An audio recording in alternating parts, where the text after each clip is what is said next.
I'll tell you a couple things about why we're here today. I'll tell you one thing. Other than rooting hard for the Phillies, and other than making sure that they win, I've got one question for you. Are you ready to vote and win in November? Now, I just have one concern now. I'm a little bit worried about some of the Republicans in Washington, the congressmen and the senators, because they seem like they're not getting enough attention because of the Tea Party folks. Let's just talk for a moment about what Republicans in Washington are all about, because I got limited time here. I thought I would have sworn to this that Republicans in Washington were really concerned about the deficit, right? They've been preaching about it. They've been finger pointing about it.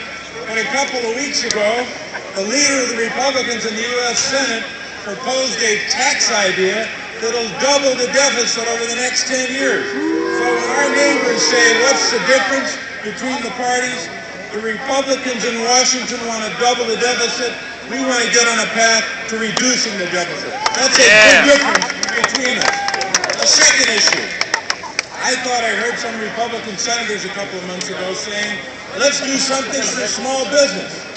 So about 2 weeks ago, we had a vote, $12 billion in tax cuts for small business. Democrats voted for it. 39 out of 41 Republicans voted against $12 billion in tax cuts for small business.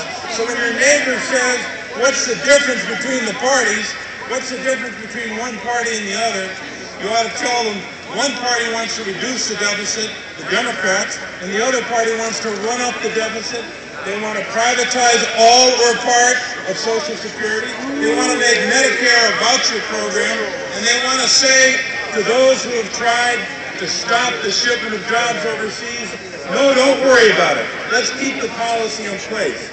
So whether it's the economy and jobs, or whether it's the deficit, or whether it's sending jobs overseas, Republicans in Washington, Senate Republicans and House Republicans have been and will be on the wrong side. You know what they're for?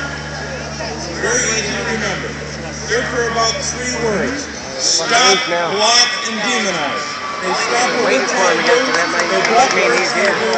We're going to make sure that in November, people know the difference between what Republicans in Washington stand for and what our president and Democrats are trying to do.